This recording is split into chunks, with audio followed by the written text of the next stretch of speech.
This is BIOS Security in Track 6 with John Butterworth, Corey Hallenberg, and Zeno Kovac. This is a real full talk, so there won't be too much Q&A. There will be a little bit in the hallway afterwards. All right, hello, I'm Zeno Kova. I'll let my colleagues introduce themselves once they start talking. So we're going to be talking about biosecurity and in particular a defensive system that we developed that we call BIOS Chronomancy. We're trusted computing researchers at the MITRE Corporation, and MITRE is a not-for-profit company that runs 6 federally funded research and development centers for the US government. And a little more about MITRE is we've been around for quite a while, since the 50s when we spun off from MIT Lincoln Labs. And at the time, you know, we aren't military, we aren't government, we aren't educational, we're not an ISP. So actually the .org was made specifically to accommodate our sort of miscellaneous on the ARPANET. And if you know of MITRE, the primary place you'd know of it is from CVE. So we manage CVE as well as a number of other standards. And KPEC people asked me to promote that. So KPEC is Common Attack Pattern Enumeration and Characterization. And it's basically a standard way to identify the way that people actually do attacks. So you should check that out.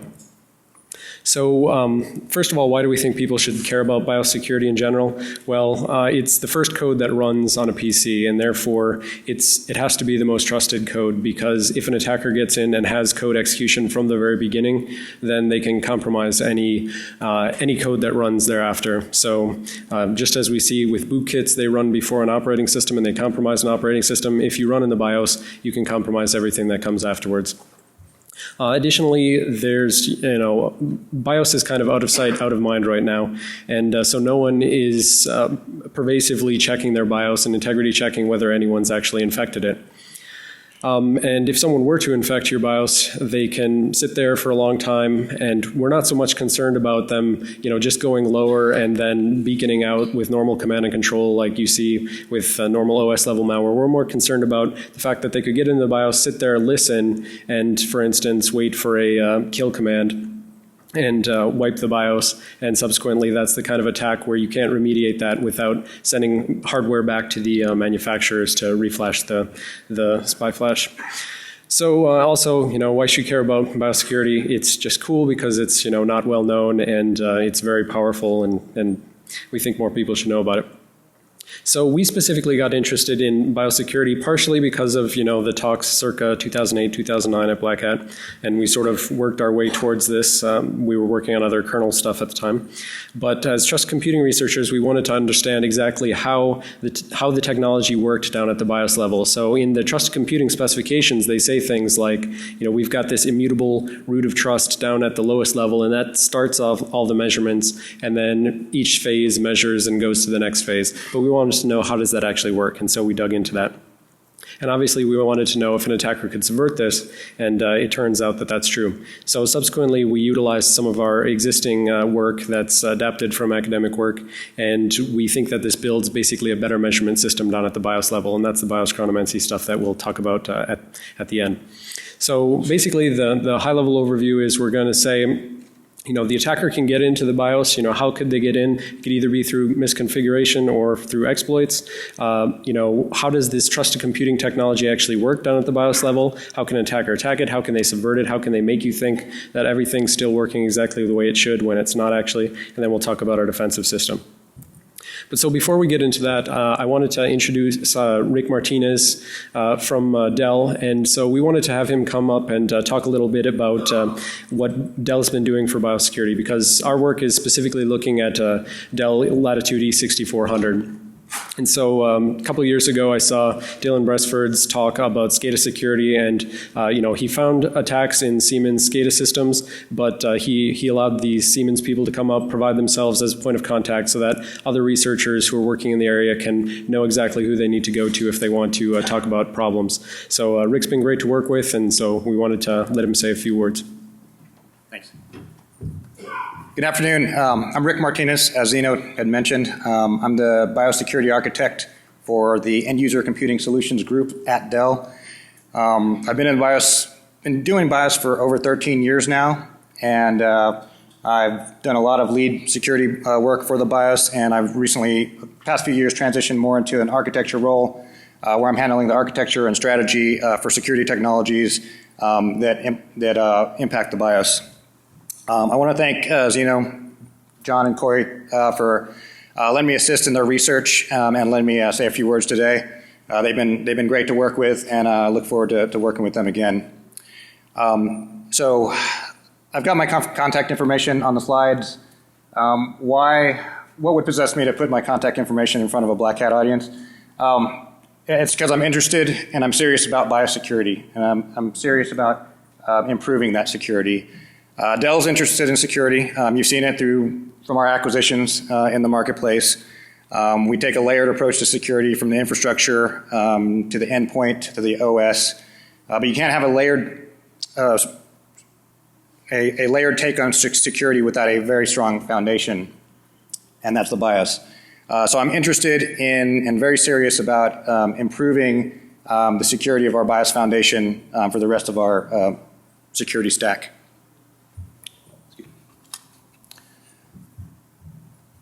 Get it.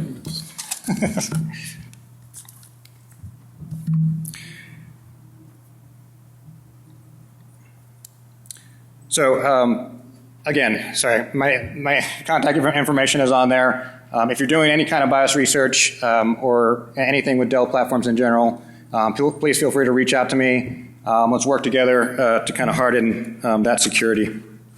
We've also got an external incident response team and process that we're getting ready to roll out, and we'll have a public email address that they can use as well if you don't want to contact me directly.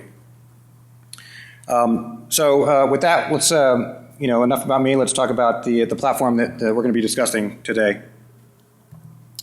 So the Dell Latitude E6400 is one of our older commercial platforms, a notebook system. It was launched in August of 2008, about 5 years ago now. And it was built upon the legacy BIOS. And if you're not familiar with legacy BIOS, it's a precursor to the modern UEFI BIOS that you may be familiar with. It was written entirely in x86 assembly language.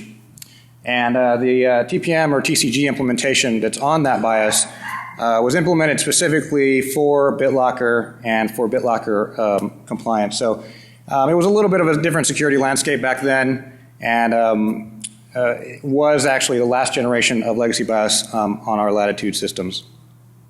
I don't want to steal the researchers' thunder too much, but we do have a new BIOS available as of the 16th of July. It's revision 834 for the E6400. So after you hear their great presentation, please be sure, if you have an E6400, to go download that and update your BIOS. Just real quick, I want to end with this, and like I said, the E6400 was built on the legacy BIOS framework, specifically for Vista BitLocker. Since then, a lot of great technologies have come across for BIOS, and we've implemented them, starting with the UEFI transition, the NIST 800-147 BIOS protections that have been implemented, and most recently Secure Boot. You might have heard of some of those during Yuri's presentation earlier this morning. So that's all I have. Thank you for letting me speak. Thank you, Rick. Yep, so we did this work on the E6400 basically because it was a target of opportunity. We had debugging hardware which would fit this, and we happen to be using E6400s internally at MITRE. So part of the point here is, legacy systems tend to stick around for a while, so the types of problems that we find here are potentially found on other machines.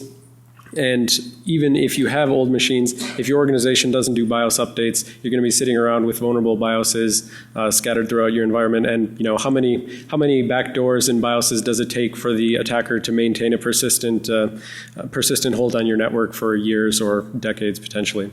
So with that, I'm going to turn it over to Corey, and he's going to talk about how an attacker potentially gets into the BIOS. Okay, thank you. So this is all assuming that the attacker can actually get into the BIOS. And there are actually some chipset mechanisms that prevent an attacker from just writing directly to the SPI flash that contains the BIOS. Yuri mentioned this as well. But in a lot of modern systems, these are locked down, so you can't just do this sort of thing where you can just write directly to the flash and corrupt the BIOS. So what we found at the E6400 was that their 829 BIOS revision, they weren't locking down the BIOS. This was a while ago. But when 830 came around, they were locking it down, and they supported signed BIOS enforcement so that you couldn't just overwrite the flash chip with anything that wasn't signed with the Dell private key. So that's good security. So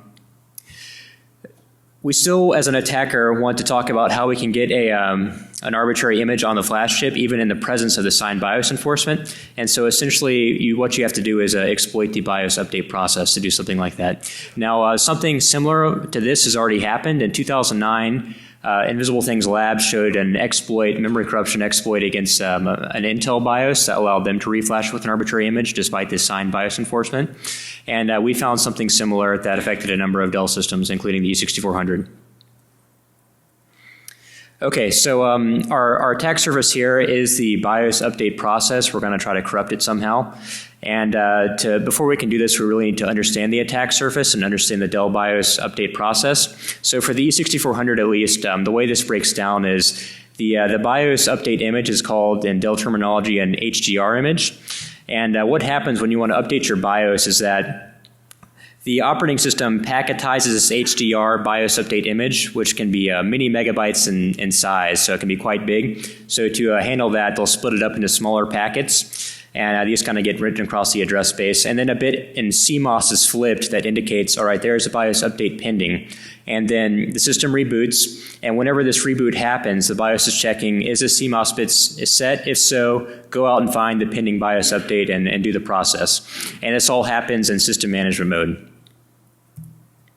Okay, so this is just a little visual depiction of what actually is happening. You have the operating system kernel driver taking this big HDR image and splitting it up into what's called RBU packets in the Dell terminology, and they're just split all across the address space, and they're encapsulated by some header information which says things like the sequence number, the size of the packet, etc. That just helps the update routine reassemble the BIOS update image from those individual packets.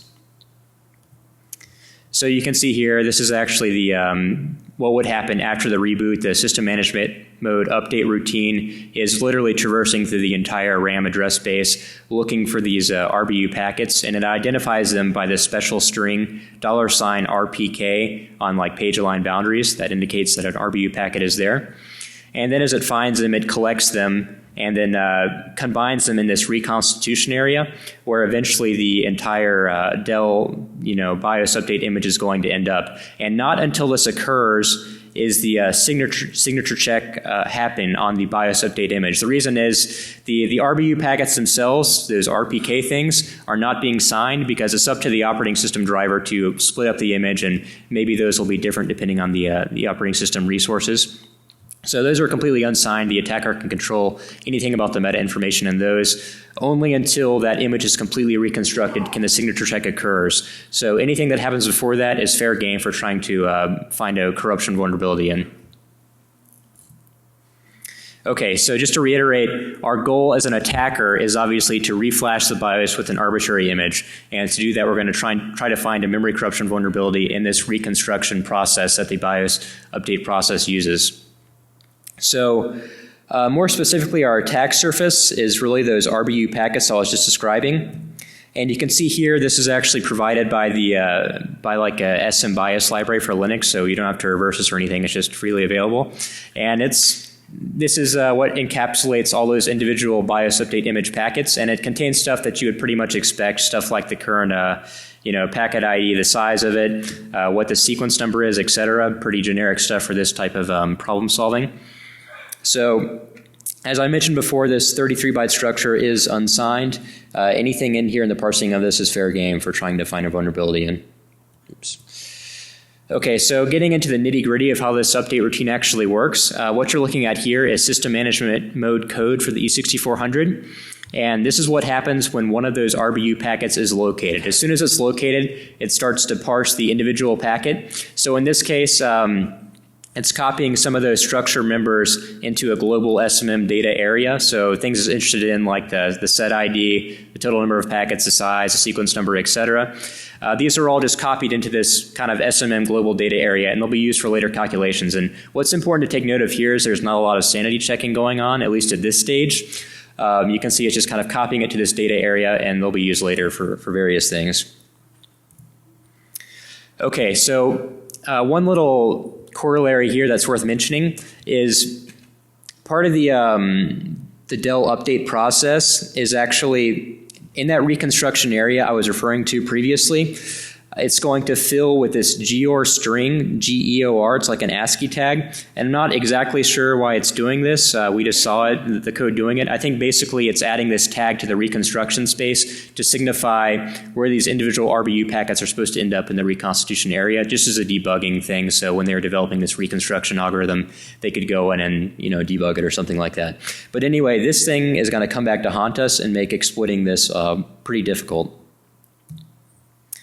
Okay, so getting to the actual vulnerability, just to cut to the chase, if you look down here at the second line, that rep move SD is inline mem copy. So obviously we should be thinking like buffer overflow. And if you look at the size parameter, ECX, if you look closely, you can see that it's like, let me see if I can point that out. Yeah, the refresh rate's kind of bad, never mind. So that rep move SD at the bottom, that's inline mem copy. The size parameter is ECX, obviously, and if you follow the chain up, you can see it's derived from attacker data, that HDR size, which just comes directly from the RBU packet. Okay, so, the size parameter, mem copy, bad, buffer overflow, we're definitely in business. But the situation is actually quite a bit more interesting than that, which is why we're really going into depth about talking about this. So if you look closely at this hex raise output for this relevant code, you can see that the source, the destination, and the size are all influenced by attacker data. So normally where you only get the size parameter, we actually control or influence at least the size and the source and the destination, which makes things really pretty interesting. So exploitable memory corruption vulnerability in the update process. What's great about this is it's happening in system management mode, and in SMM there's no things like ASLR, stack canaries, blah, blah, blah. So you're really free to pursue any target with impunity. Nothing's going to stop you. And in fact, since you're in system management mode, which is like the super privileged x86 mode, you can literally overwrite anything and nothing's going to stop you. It's not like you can go off the end of the stack and generate an exception. You can write over code. It's not going to be a segmentation fault. You can do anything and everything. Okay, so those are the good things that are working for us as an attacker. Unfortunately, exploiting this turns out to be quite tricky. Number one, because to get to this vulnerable mem copy, you can see it's actually looking at the what effectively here is the destination for the copy underlined in red, and it's checking to make sure the destination points to this GEOR tag, which kind of makes sense based on my previous description. It's making sure that the destination for the mem copy was previously filled in with this debugging tag GEOR. So this is going to complicate things. In fact, there's a number of other constraints that make exploiting this sort of difficult. In general, the hardest part about this was the buffer where we're overflowing is considerably lower in memory than anything we want to overwrite, like many megabytes. So we're basically going to just trash a whole lot of the system RAM in an attempt to overwrite any function pointers. And so it's pretty tricky to corrupt that much data in the address space and not hang the system. And so that's kind of what we are working around. And we had to go in and find, like, we can overwrite this but not this, and it won't hang the system, et cetera, and just come up with a list of constraints of stuff we can touch without causing a system crash. Okay, and back to the source, the destination, and the size. These are basically how they're derived in that vulnerable mem copy. So what's important to note here is that they're all derived from the same attacker-controlled parameters. So this RBU packet structure is completely attacker-controlled. The attacker can set anything he wants to for those things. So notice if you want to change, or like the destination, source, and size all have the packet size parameter in there. So effectively what this means is if you want to change the source or the size, it's going to change all the other parameters as well. So it's a bit like you have a sliding window that you can corrupt, and that window is going to change based on any number one of the parameters. So the trick here is to figure out the parameters so that that window corrupts the function pointers we want but does not hang the system, and this has actually ended up being a pretty tricky problem. Okay, so I previously mentioned that the reconstruction area is filled with this GR debugging tag. Now this should occur naturally in the BIOS update process where this GR debugging string is written. Unfortunately, we kind of short circuit the update routine so that does not happen. So you can see, let me see, the total data size right here. Well, first of all, we need this if statement to return 1. If this does not execute and return 1, then we'll never get to that vulnerable mem copy that we're basically trying to exploit. Oops. So we need this to run, and notice that forces total data size to be less than 800,000, 8 megabytes.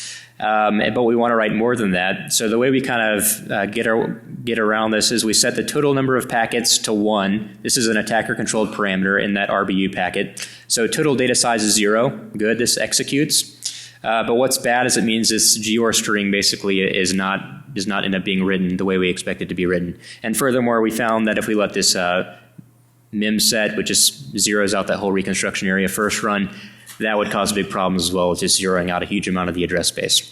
So unfortunately, to make this to hit this exploitable condition the way we want, we're going to have to make it where the GOR string does not occur there naturally.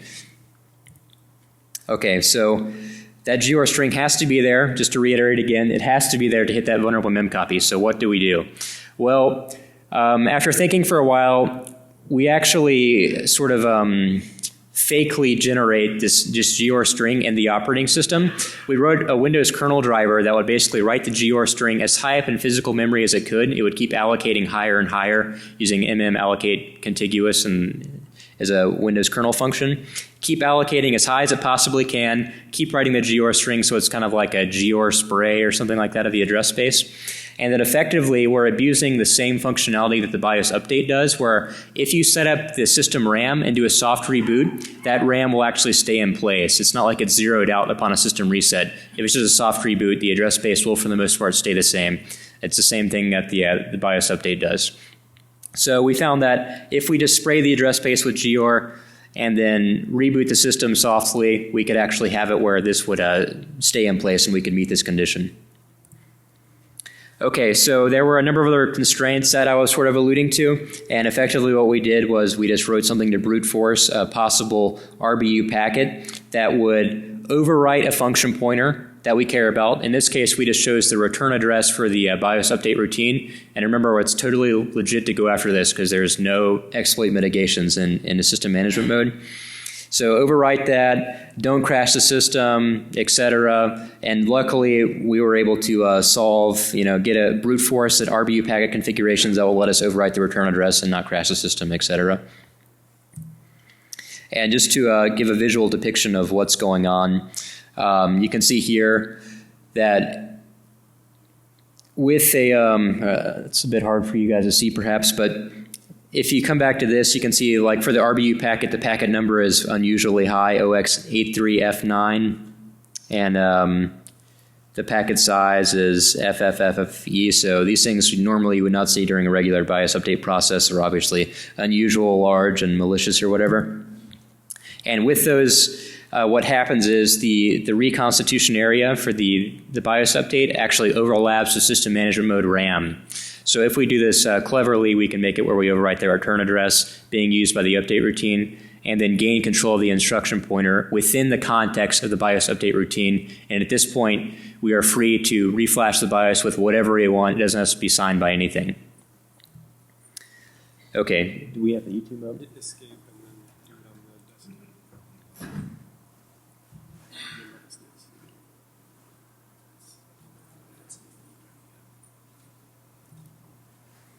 Okay, so this is just a, yeah, okay.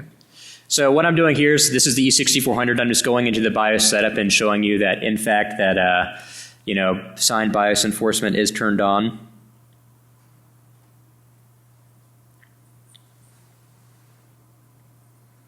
Yeah, so it might be a bit hard to read, but yeah, basically sign BIOS enforcement is turned on. We can't just reflash the BIOS with an arbitrary image. The SPI is locked and everything, so you can't do something similar to what Yuri was doing. You can't just write directly to the flash.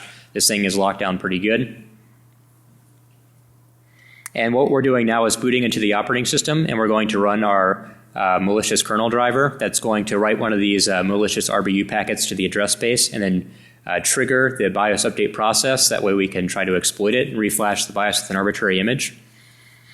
And in Windows, this probably requires a kernel driver, but in Linux, you could actually do this just from userland from the root account. So it would be like a userland to SMM and BIOS privilege escalation. So from here, what I just did was ran the kernel driver. It set up the address space with that malicious BIOS update packet. It flipped the CMOS bit. Now we're rebooting. Hopefully we'll trigger the BIOS update process and then get control of VIP. So yeah, at this point the BIOS update process should be going, but clearly we had control of the instruction pointer. Basically that last screen, which went away kind of fast, was just showing this. So, we have control of the instruction pointer in the context of the BIOS update routine, and at this point you can literally overwrite the flash chip with whatever you want, and the flash chip contains like the management engine and all kinds of other good stuff, so you really have complete control of the system.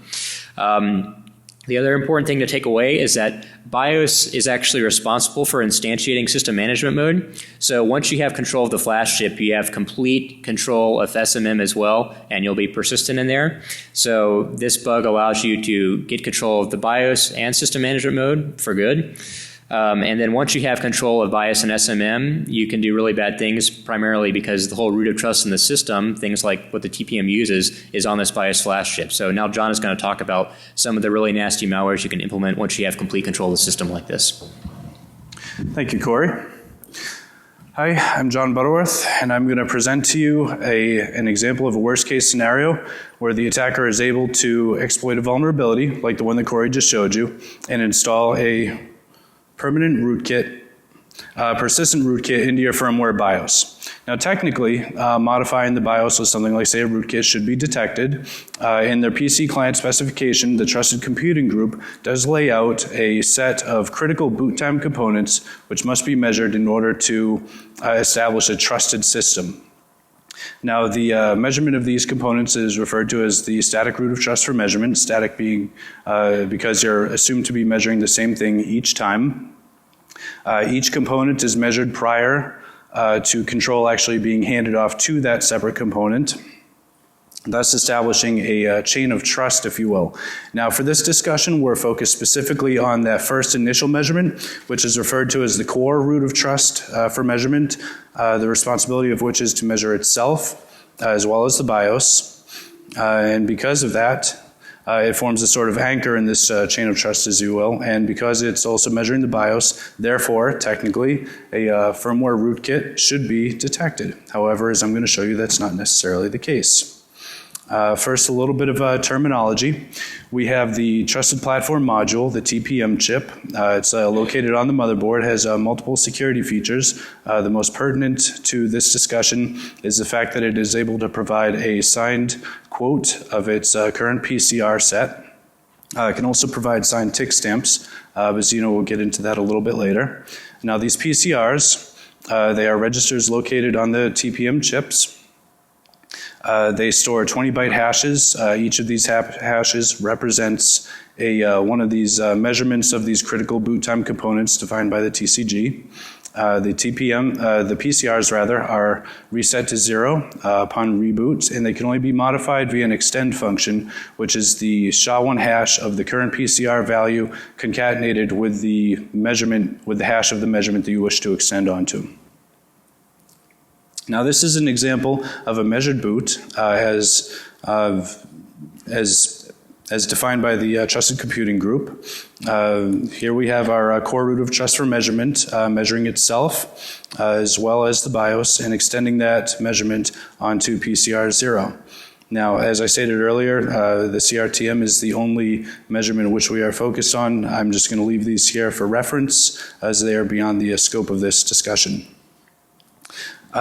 This slide is just to show how our work in the trusted computing space differs from that performed in the past.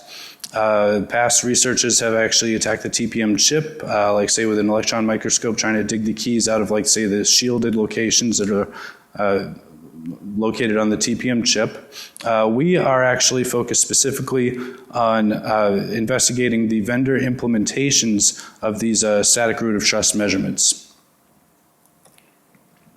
Now let's just talk about the architecture a little bit. This is an image of the Q45 Express chipset on the E6400. We have here, it consists of a CPU, memory controller hub controlling I/O to system RAM, and we have an I/O controller hub controlling I/O to various system devices like say the SPI flash, which is where the BIOS resides, as well as the TPM chip too.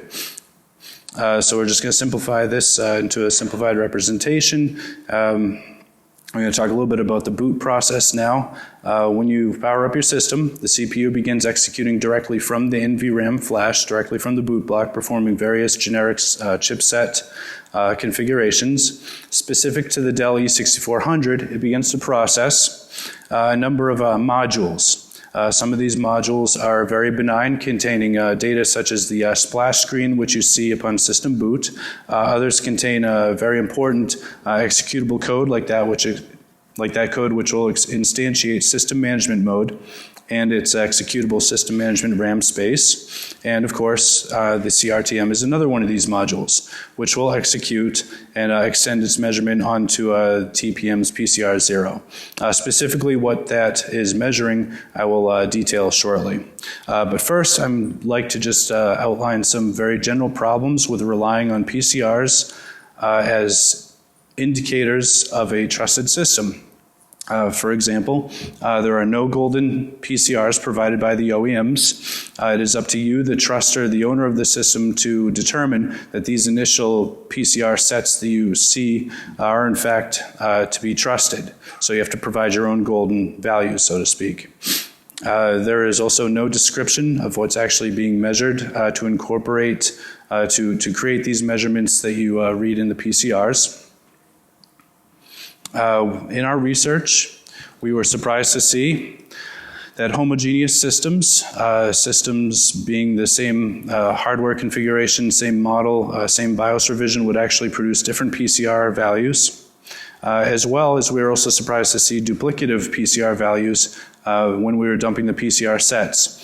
As you can see here in the figure below, indexes 1, 2, and 3 all share the same hash. Now what this means is twofold. One, no new information is actually being measured and extended into those PCRs. And two, what's defined by the TC Trusted Computing Group as a critical boot component that should be measured is actually not being measured. Anecdotally speaking, this hash is actually the hash of an empty PCR value concatenated with the SHA-1 hash of 0. So now I'm going to talk a little bit about what the E6400's core root of trust of measurement is actually measuring. This is indicated above in this diagram at the top. This is the BIOS, and those gray slices represent what this core root of trust is actually measuring. These gray slices consist of the first 64 bytes of each of those modules, which I had described earlier during the BIOS boot slides. And as you can see, the core root of trust for measurement actually also is not measuring itself.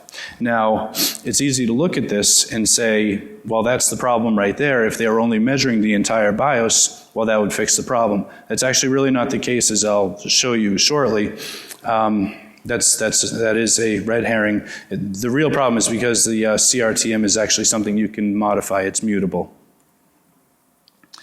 So, but regardless of that, you still want to perform the measurements correctly. So there are some problems with weak measurements. For example, as shown on the previous slide, if you're not measuring certain components such as the PCI option ROMs and BIOS configuration, that is ungood. You're not actually capturing those measurements. It's also possible, judging from the what's actually measured on the previous slide, that you can actually arbitrarily modify bits and pieces of the BIOS without actually triggering any changes in the PCR sets as well. Yuri actually presented a similar discovery at CanSec West 2013, where he found he was able to arbitrarily modify the BIOS on his ASUS motherboard without triggering any changes in his PCRs. The takeaway from this is that this is not limited to a single vendor. This is an industry-wide problem, we believe. As I stated earlier, regardless of how much of the BIOS is actually being measured, it is possible to still install a rootkit in there. So what if an attacker wanted to modify any part of the BIOS, regardless of whether or not they're measuring the entire thing? Well, you can forge the PCRs. And this works because the BIOS is mutable.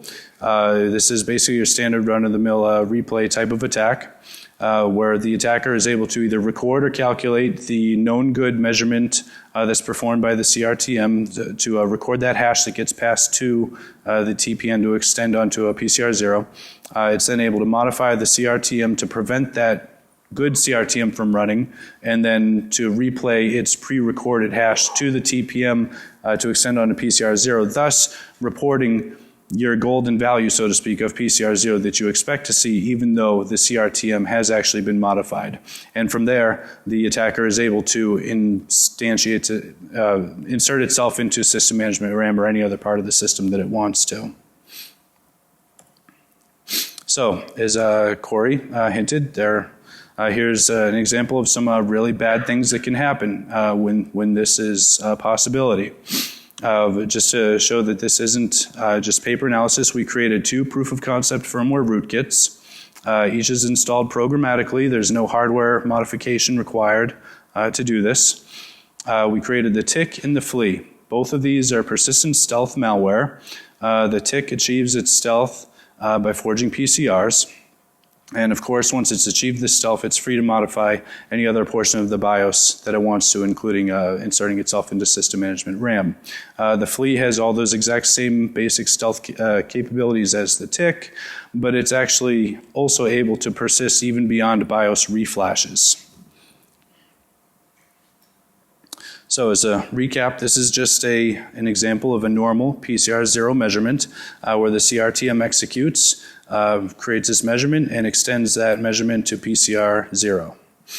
Now, if there's a tick installed, it of course prevents the good CRTM from executing, takes its pre-recorded hash value, and extends that to PCR0, thus producing the exact same PCR0 value as you would expect from a healthy system, when clearly there is something else in your firmware. So now we have a quick little demonstration to show the stealth capabilities of the tick.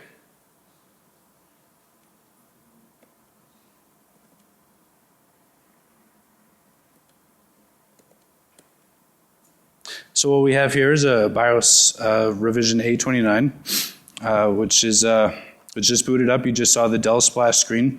For this presentation purposes, that splash screen is actually going to be the only trustworthy indicator that this system is actually something that can be trusted. And just as a little spoiler alert, you're not going to see that again. So this is our setup. In the upper right hand corner we have a kernel debug output, which we're going to use to grab our PCR values using our open TPM driver, which Corey wrote, and I will provide a link to. It's open source. So what we're grabbing here, this is actually our known good. This will serve as our golden PCR0 value. This is an unmodified BIOS, which is just booted up, and we recorded that into a text file just so we can compare and contrast as we go through the boot process. So what we're installing here, just to show that the PCR values will change, this is a naive rootkit. Naive is a rootkit that we refer to as naive because it has no stealth capability. It can be easily detected simply by observing PCR0. So what we expect to see when we again run the open TPM driver and dump our PCR set and grab our value of PCR0 and compare it to our golden value, we expect that value to be different. So we're just going to get logged in here and perform that.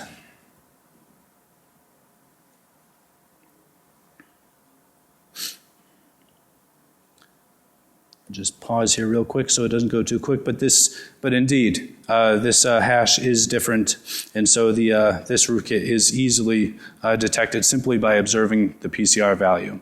So now we're going to install our tick. Now remember, the tick has that stealth capability where it forges the PCRs via the replay attack.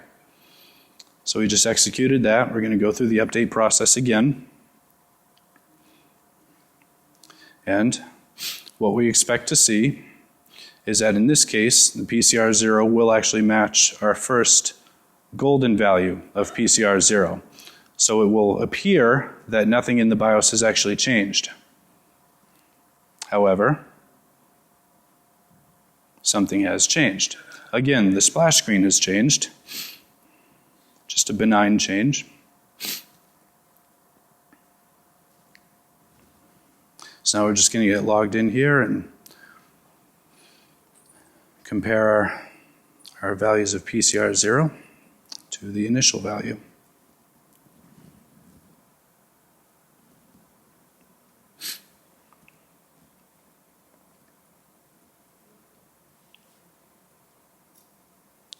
We'll provide a link to the Open TPM driver as well, in case anyone here wants to start dumping their PCR sets. And indeed, just pausing here real quick, this does actually match our golden value of the PCRs. So it appears that the BIOS is unmodified, when in fact it has been modified.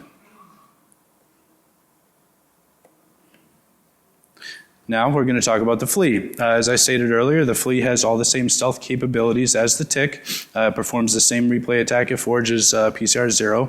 That's remaining undetected. It's persistent not only between reboots, just like the tick, but it's also persistent beyond BIOS reflashes. So whereas I just showed you with the tick where you can't actually rely on the TPM to tell you that the system is clean, you also cannot necessarily rely on BIOS reflashes to tell you that to cleanse your system of a particularly nasty rootkit.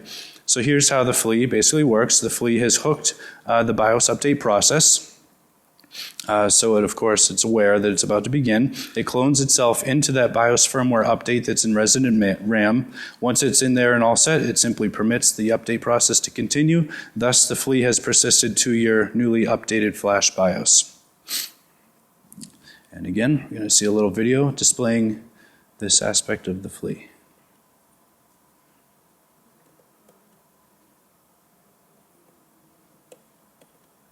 Okay, let me just start this one over. Okay, so what we're starting here, we're actually starting, in the interest of time, we're just starting here with a system that already has a flea installed on it. So what we're going to do is we're going to perform a BIOS update and just show that the flea actually does persist. It would be redundant to show the forging capabilities. However, I should mention that once the flea persists and clones itself into the new BIOS update, it will actually forge the expected update for that BIOS revision. So what we're going to do is we're going to simply update our BIOS to BIOS revision A30 using Dell's utility, which you can download from their site. BIOS revision A30, at least at this time, offered some security updates. Of course, if you have an E6400, you should listen to Rick and install BIOS revision A34.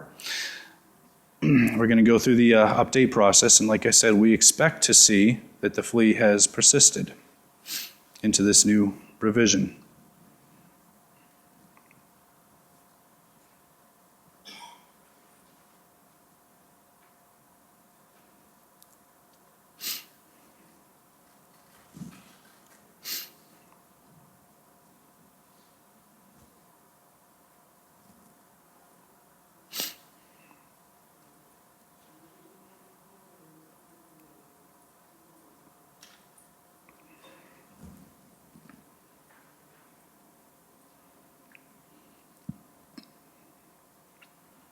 And as you can see, the flea has persisted to BIOS revision A30. It's a little bit dim there at the bottom.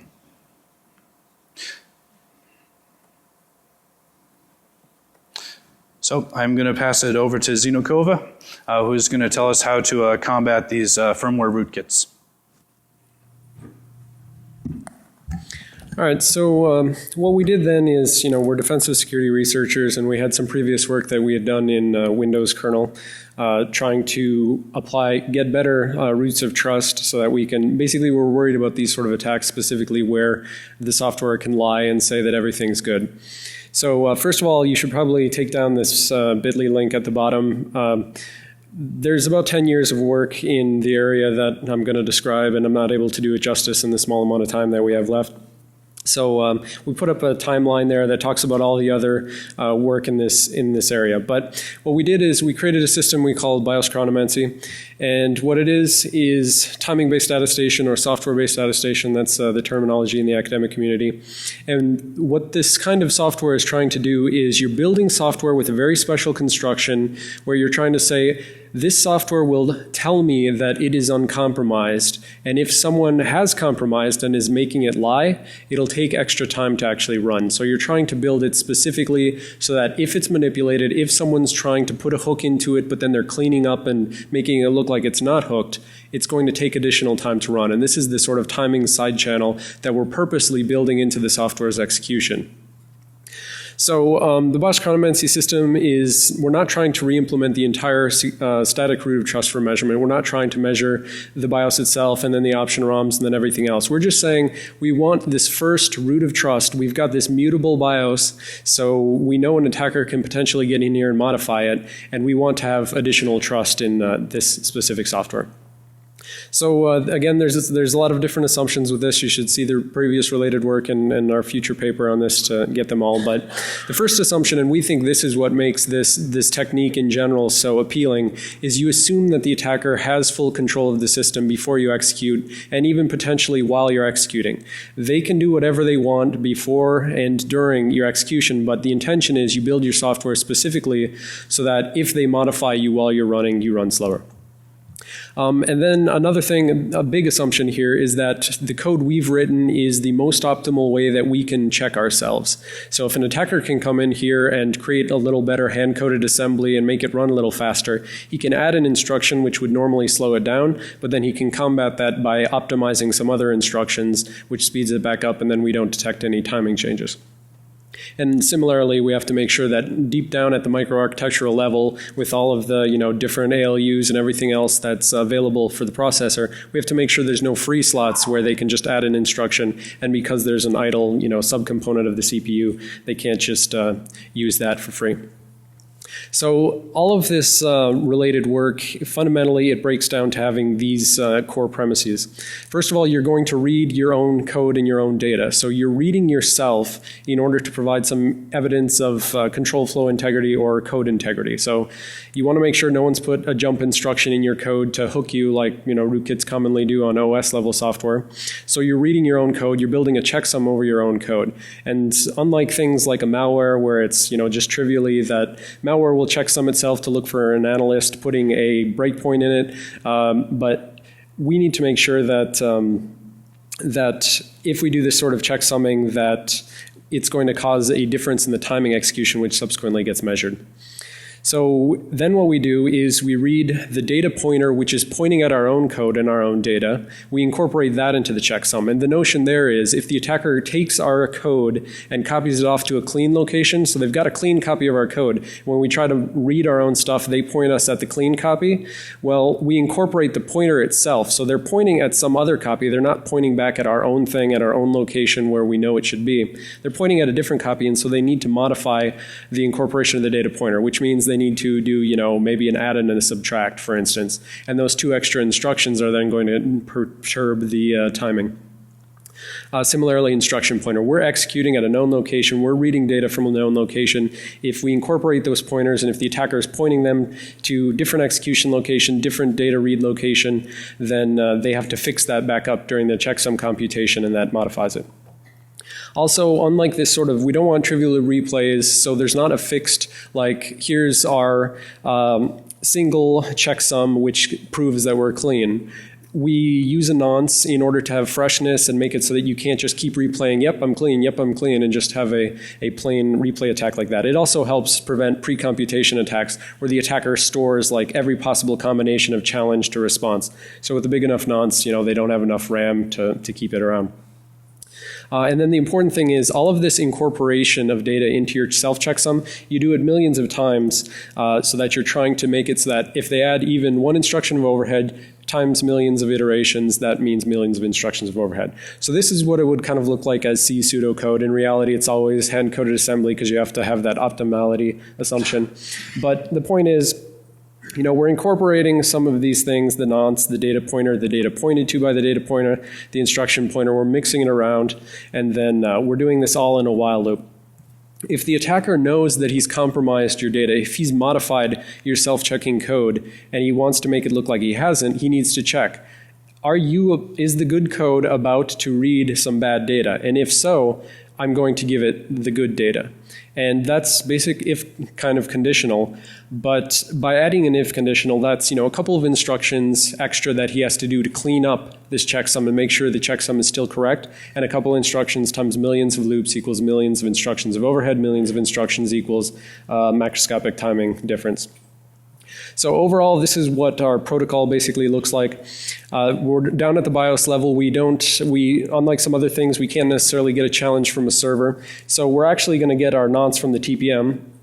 We request from the TPM this special type of measurement called a tick stamp. And all it really is basically the TPM, when it resets, you have a counter counting up. It's a tick counter. It's just like RDTSC on x86, except the big thing that the TPM gives you is the TPM can give you a signed copy of that tick stamp so that you actually have some belief that this is actually coming from the TPM that you've provisioned and you have the keys for, and you can check the digital signatures and so forth. So it sends back a time stamp that's signed. It also has a nonce that's built into it. The TPM makes a new nonce every time the TPM resets. You take that, you incorporate the data from the signature, which is going to differ every time because of the different nonce the TPM generates. Use that as the nonce for this self-checking algorithm, and then you run your millions of iterations reading your own code. And subsequently, you then ask the TPM, what time is it now? So basically, we kind of think of this like a trusted stopwatch. You say, TPM, what time is it now? You run your self-check, which is specially designed so that it increases the amount of time if an attacker is manipulating it. And then you say, TPM, what time is it now? And you've got your time 1, you've got your time 2, so you've got the delta time. And subsequently, you can use that. You say, here's a given CPU, here's it running at a certain clock speed. We know how much time this algorithm should take over this many iterations. So you just send back to a server to verify, here's the tick stamp 1, tick stamp 2, and the self-checksum, and it can confirm that. So we did a bunch of experiments on this. You can see our paper later for it, but the key point here is we took like 18 E6400s just to show that this works across many systems. It's not just a one-time deal that we got to work on ours. And the basic point here is without attacker, it's low, and with an attacker, it's high. But back here, the main point is if we don't run enough iterations, potentially we're on the boundary. So at 625,000 iterations, the attacker sometimes can get fast enough that his lower bound on his runtime is about the same as the upper bound on the clean runtime.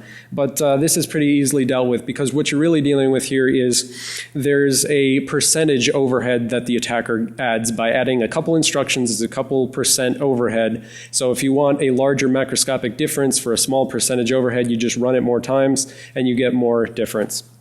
So, pretty clear in all these cases that we have easy detection of the attacker, that he's perturbing the timing.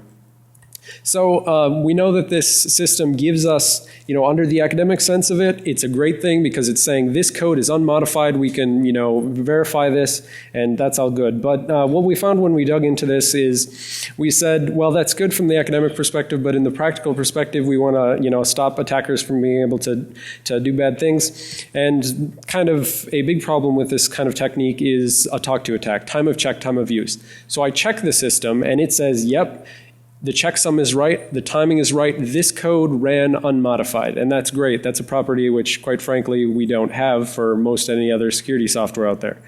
That's a good property, but it's not sufficient. It's necessary, but insufficient, as the academics say. the attacker can remove himself from the system, allow a measurement to proceed with a clean system, and then, reinstall himself after the checks. And so that's why, this is kind of future work that we're working on right now. We're branching out into the peripherals. We know that there's been plenty of work in the BlackHat community with, infecting NIC cards, infecting keyboard controllers, and so forth.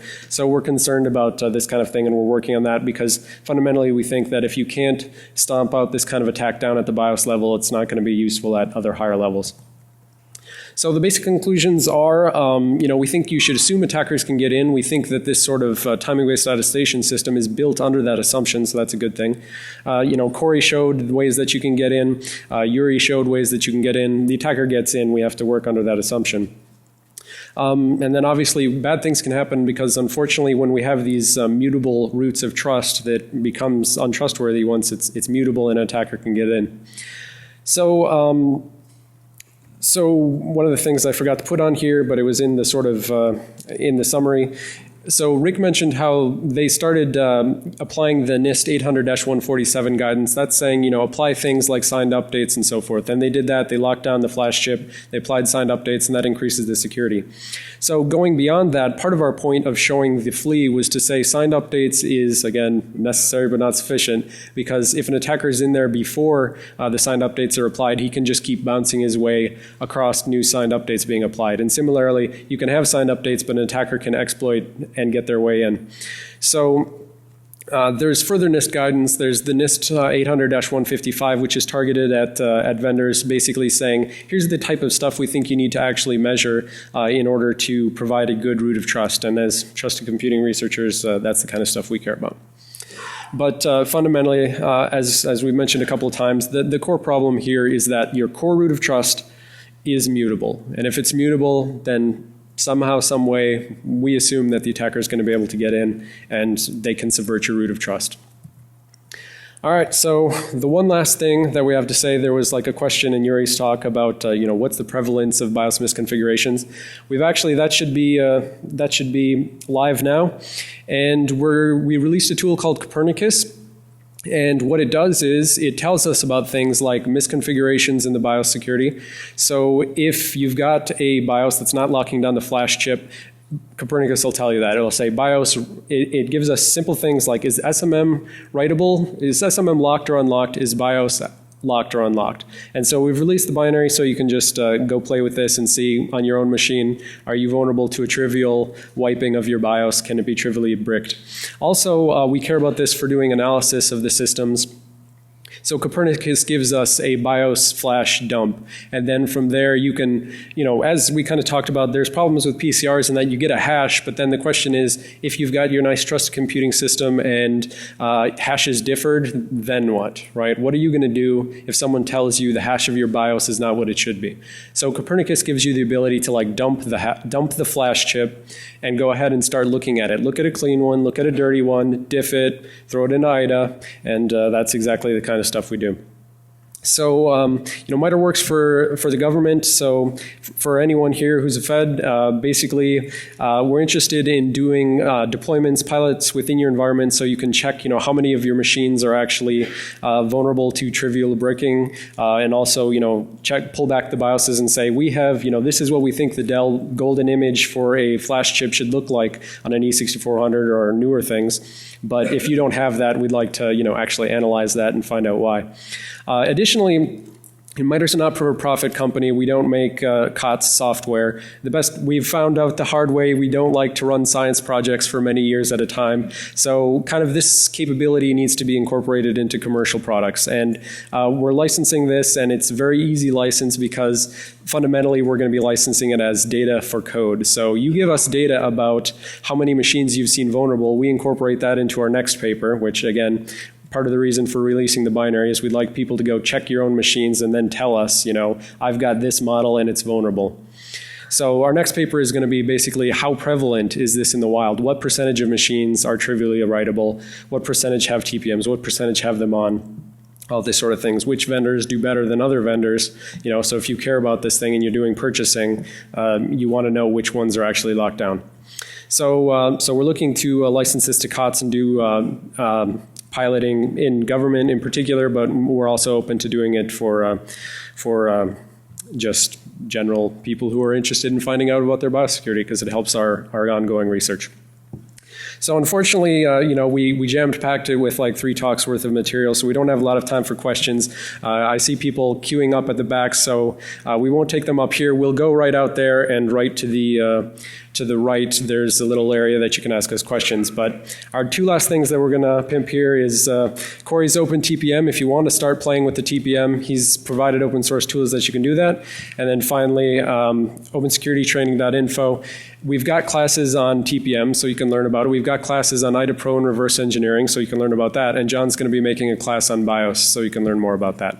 So with that, thank you.